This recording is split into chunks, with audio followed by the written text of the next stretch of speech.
Hello everyone and welcome back to Phoenix Wright Ace Attorney Trials and Tribulations, where Dahlia Hawthorne, aka Melissa Foster, is giving us very sketchy testimony. But it's Dahlia, so she's getting away with it. After he stabbed her in the back, he quickly picked her up in his arms. Then he carried her over to the car. I suppose that was the only way he could make sure the body stayed hidden. He couldn't just leave that body on top of the bridge. Oh, I'm sorry. I'm only supposed to talk about what I saw. Uh-huh. Witnessing such violence must have been difficult. Yes, sir. I'm still shaken up. If he accepts his testimony as it is, we're finished. Don't say that. Oh well, maybe I'll stop off at my favorite cafe on the way home. They make a really great mocha latte. This trial isn't over yet. Ha! That's what I like to hear. Alright, Miss Fay, your cross-examination, if you please. The contradiction is staring you right in the face, Mia. Go on the attack.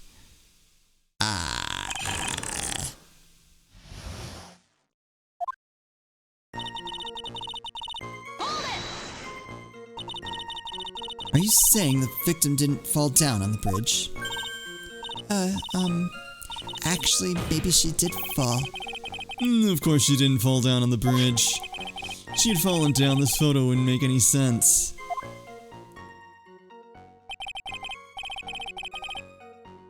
If that were the case, her coat would have been all muddy. If you don't mind, I was asking the witness. No need to be so rude. Well, young lady, Of course she didn't fall down. The man in the prison uniform grabbed her before she could. Ha! We're one step too slow. And then what did the defendant do after that?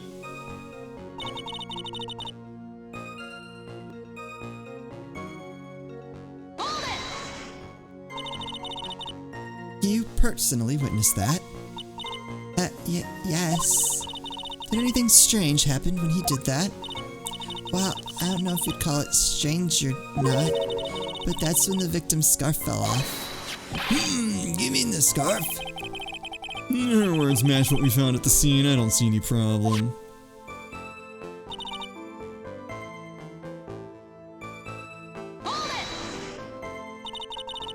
You mean the defendant carried the body all by himself? Yes. Considering the size of the defendant, I don't think it would be difficult. Yes, but let's remember they were on a narrow bridge that was ready to collapse. Is it even possible for him to have carried a dead body on a bridge like that? Well, the fact of the matter is that he did. Whoa! Proof? That kind of talk is just silly. Wow, why did he get so emotional all of a sudden? Miss Fay, if you think there's some other possibility, please share it with the rest of us. And just leave the body on top of the bridge. Why do you say that? It's already a broken down bridge hidden away in the mountains. Doing anything more to hide the corpse would be going overboard, wouldn't it? Yes, but that mountain is famous among hikers. A surprising number of people go up there. But it's February, right? And it was raining that day, correct? There's also a small temple and a channeling dojo there. You know those monks, they just love cold, isolated places. I think the witness is trying to say that the corpse could have been found at any time. Besides, the witness is merely reporting what she witnessed with her own eyes.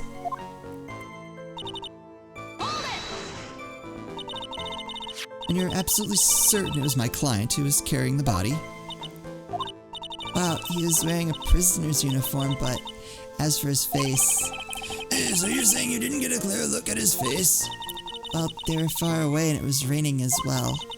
I thought I was only supposed to say exactly what I saw. Hey, excellent. You're a remarkably honest young woman. Something about this testimony is bothering me, but what? Hey, kitten. Have you ever put salt in your coffee? No, why would I? Why not? Huh. It may actually go better with coffee than sugar, right? No. Listen, my point is if you're not sure, you might as well add a ton of salt to it. It might bring out the rust in something, like a piece of evidence. He's right, Mia. Go present something. You've got nothing to lose. By the way, I wouldn't put salt in my coffee. The two don't go well after all.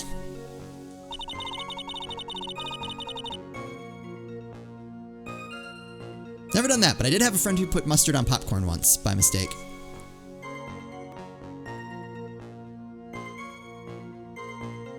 Thankfully, I was not there to have to suffer in that. After he stabbed her in the back, he quickly picked her up his arms.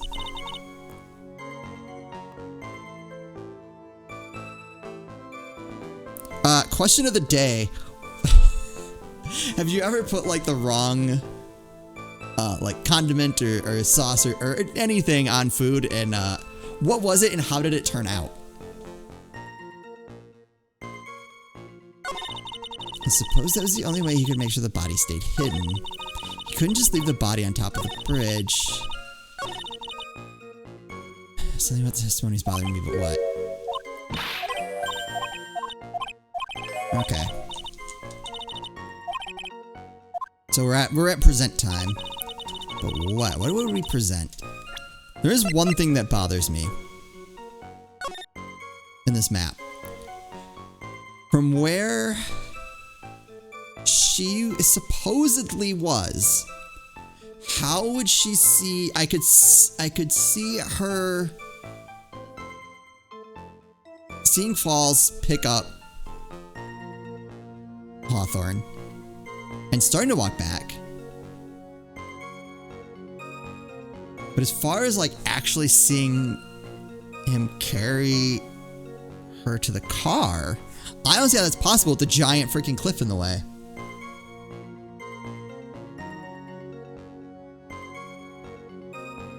Also, why wouldn't he just like, what'd you say that was the only, something about like then he carried her over to the car. I suppose it was the only way he could make sure the body stayed hidden.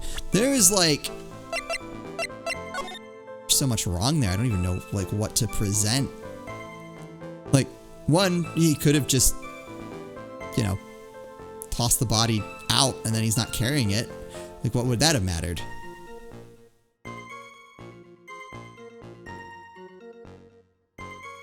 Alright. I'm not so sold on that, but I am kind of thinking it. And if he was like trying to get away from in a hurry and like not have people find the body right away, like the river. Do I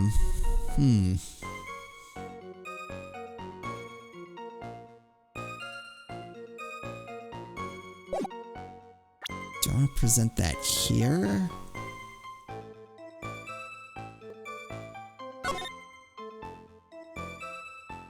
Like, even here he has options.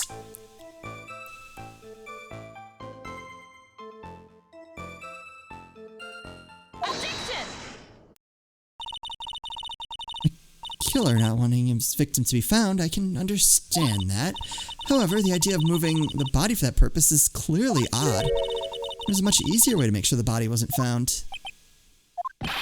Well, what is it? Take another look at the map of the area and you'll see how. Yeah, okay, good. I'm glad she thought the same thing I did. There's a river right below the bridge. Earlier, Mr. Edgeworth pointed out something interesting about the river. The river is well known for its powerful current. Oh, I completely forgot about that. Most bodies that fall, I forgot about this. I just was like, yeah, that gets rid of the body. Ah! In the kidnapping case 5 years ago, the victim's body was carried away and never found. Oh, so he even would have been aware of that, too.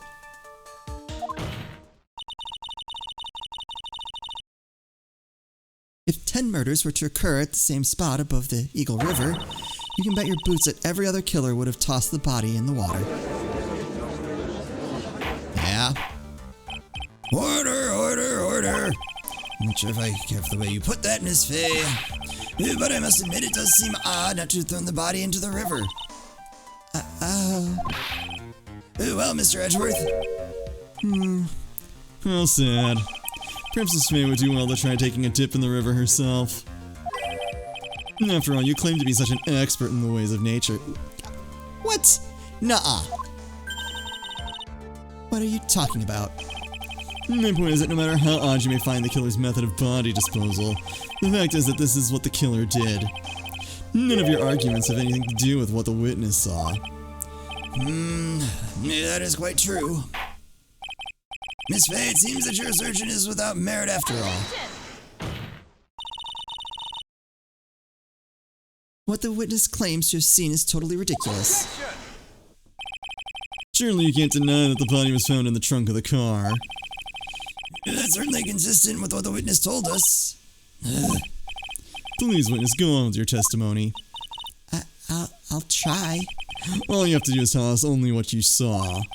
Otherwise, the mean lady might yell at you again. Who is he talking about? Alright, I'll do my best.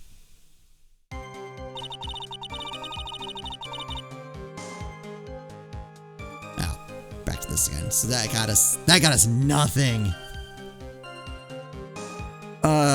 Okay. Oh, can I present the map here?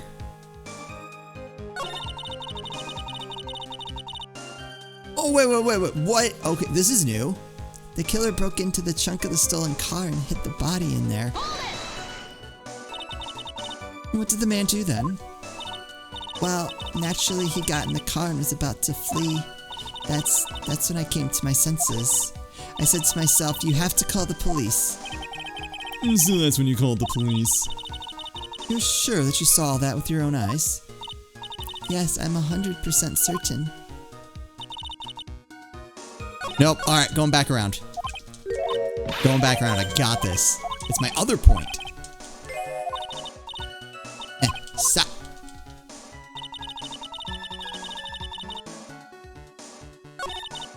Carried her over to the car. Broke into the trunk of the stolen car.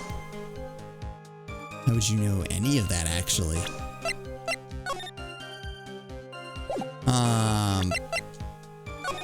Hold on. Well, alright. So I was thinking about presenting this, but you can see that it's broken. Okay.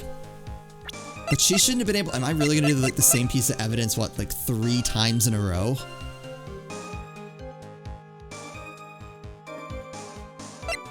I don't know, like, nothing else makes sense.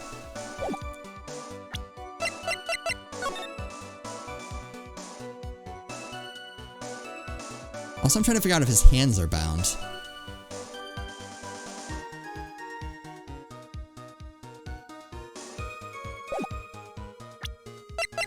I'm gonna try it. That makes the most sense. Well, Miss Foster, it looks like you've done it this time. Then what? Made a crucial mistake. A crucial mistake? Like what, Miss Fay? The killer broke into the trunk of the stolen car and hid the body in there. You're saying you saw that, right? With your very own eyes? Yes, and... It's simple, Miss Foster. Take a look at the diagram. The place you claim to have taken that photo from that day is here. Do you see what I mean? Even if you tried to see the car, this outcropping of rock is directly in the way. Ah. That's right, Miss Foster. From where you were standing, you could not have possibly seen the killer's car. Oh. What? I admit the diagram shows a large outcropping of rock. However, it isn't so tall that it would stop her from seeing the car. That's right. It's not high at all. I was able to see his car just fine.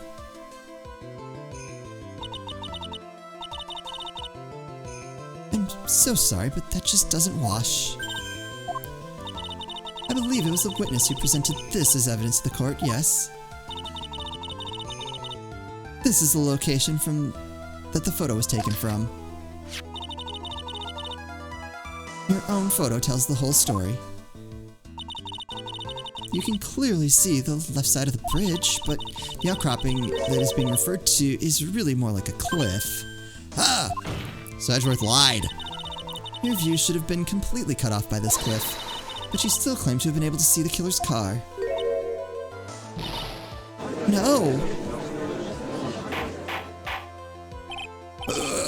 Order! Order in the court! What is the meaning of all this ballyhoo? What? I get to object. Your Honor, don't jump to any hasty conclusions. The fact that the escapee fled in a stolen car was reported on the news. After witnessing the murder, I'm sure you can appreciate that the witness was very upset. She must have heard about the stolen car and convinced herself that she saw it. What? Come on!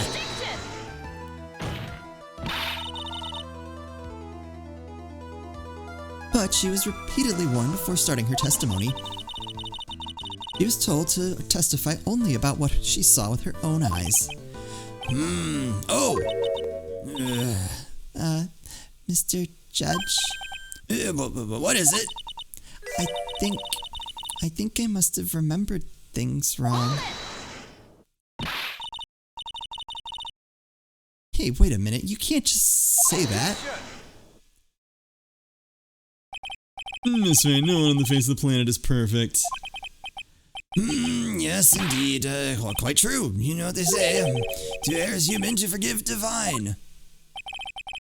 I'm inclined to give the benefit of the doubt to our witness here. What? That's not fair. Ha! Save the tears for later, kitten. Mr. Armando? Don't look back until the trial is over. Now is the time to go forward.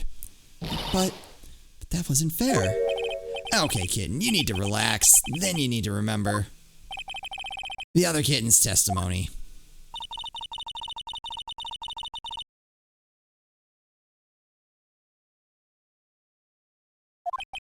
So tell me, how did she know that? How did she know that he broke into the trunk? Aha!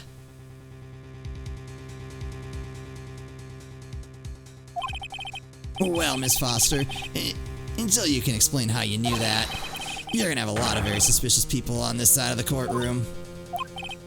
Well, witness? I'm certain that he broke into the trunk because there were marks left on the trunk lid. I'm certain they were scratch marks from when he broke into it. What? Let me see that photo. It's true, these certainly look like scratch marks that are on the keyhole. It's obvious that this trunk has been broken open. Well, Miss Faye, are you satisfied? She's on her side. I can't make any mistakes here. What she just said. Is there a contradiction in there somewhere? There's gotta be.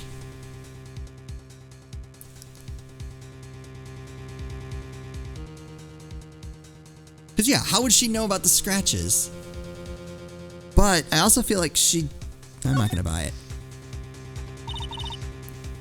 Melissa Foster, looks like you finally betrayed yourself. What? You said you were in a field taking photos of wildflowers. Even so, you knew about the scratches. The question is when? When did you get a chance to see those scratches? Finally. I finally got her. Ha! I'm getting pretty tired of waiting over here. Perhaps it'd be faster if Miss Faye explained it herself. Your Honor, there's only one possible explanation. The reason the witness had seen scratches was she happened to be passing by, she put the corpse in herself, she is the owner of the car.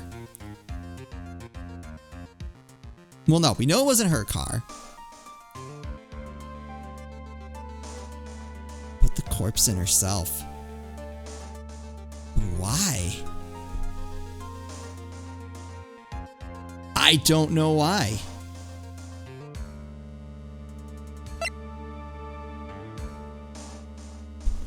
Oh boy.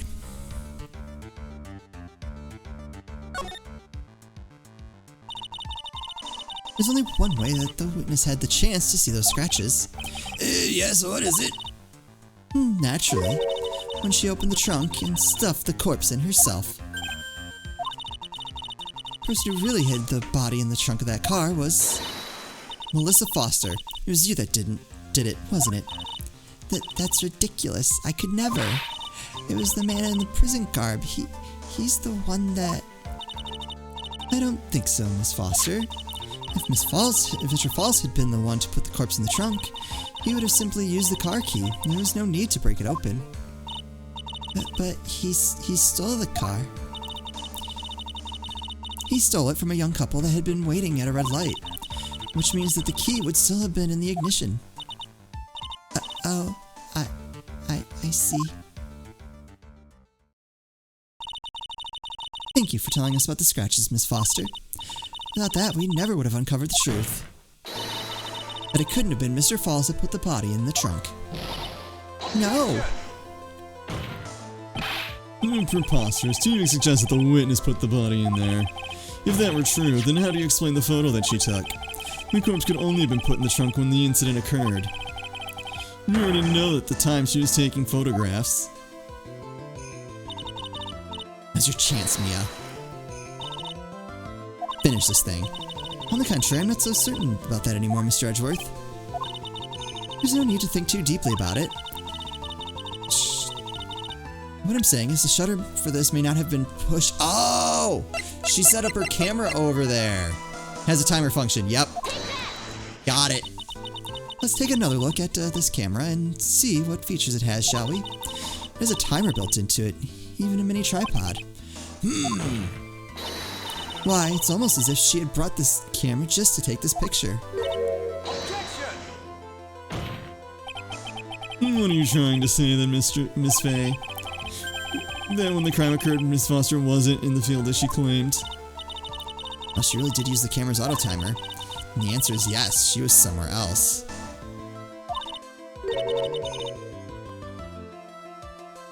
Exactly, she was not in the field.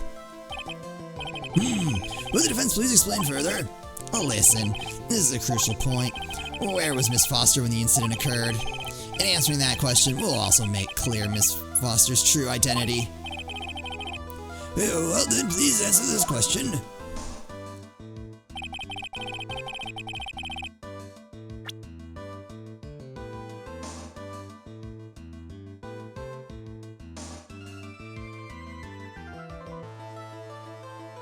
Where was she?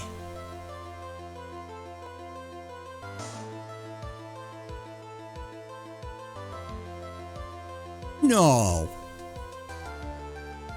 I wish I could go back through.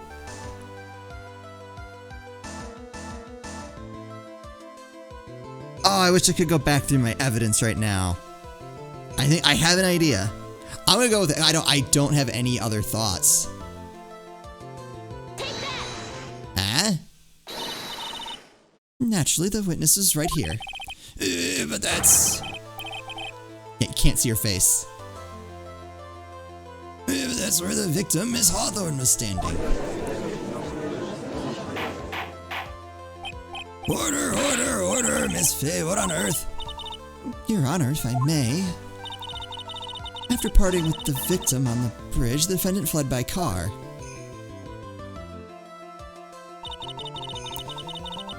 But this would mean there was no time to put the victim in the trunk. In other words, if someone did put the body in the trunk, it would only have been before the defendant met the victim. How asinine. Of course Mr. Falls met with the victim.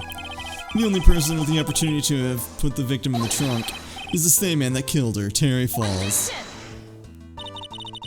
You still don't understand, do you, Mr. Edgeworth? By the time the witness's photo was taken, the victim was already dead. The person in the photo was not Valerie Hawthorne. What? I've never heard anything more ridiculous in my entire life. I'll just wait a couple years. Then who exactly is the victim in this photo? Oh, it's obvious, isn't it? It's your own witness. What? It's the only possible explanation. The woman that Mr. Falls met on the bridge that day was not Valerie Hawthorne. It was you, Melissa Foster. Me? Let's remember that it was raining and foggy on the mountain that day. Mr. Falls himself believed the woman in front of him was Valerie Hawthorne. But the defendant knew Valerie Hawthorne very well. After all, she was the woman whose testimony helped get him convicted. But since then, my client has spent 5 hard years in federal penitentiary.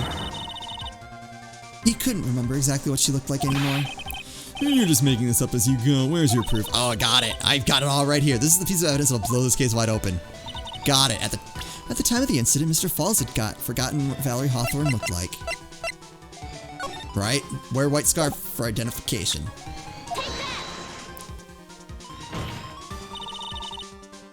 Mr. Falls had forgotten the victim's face. That's why he needed some piece of identification. Namely, this muddy scarf. It was Mr. Falls who requested that she wear this scarf to identify herself. It's already been proven by the note the victim left. In other words, as long as you were wearing a scarf like he asked, anyone could have pretended to be Valerie Hawthorne. Well, what do you have to say to that, Melissa Foster? No! Oh. I think she died. Pretty sure forever. Yeah, just dead.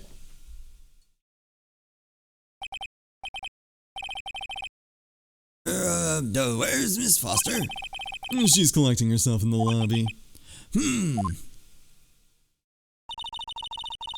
Obvious that Melissa Foster did it. She hid the body in the trunk and disguised herself as the victim. She set up the camera to snap a fake photo of them together. The only question is, why did she do it? Well, isn't that obvious? She's the real culprit. Ha! Well, we'll have to wait for Miss Foster to compose herself before we start again. Until then, this court is in recess. The defense and the prosecution are both to wait in their respective lobbies. Yes, Your Honor. Understood. Well, this court is in recess. Alright, we'll pick this up in the next episode. I'm curious to see where this goes, because if I remember the first chapter correctly, Mia loses this case, so I think this ends with us losing, correct? Which is interesting. But we'll have to see how that goes in the next episode. Hopefully you guys are still enjoying this as much as I am. I'm having a great time.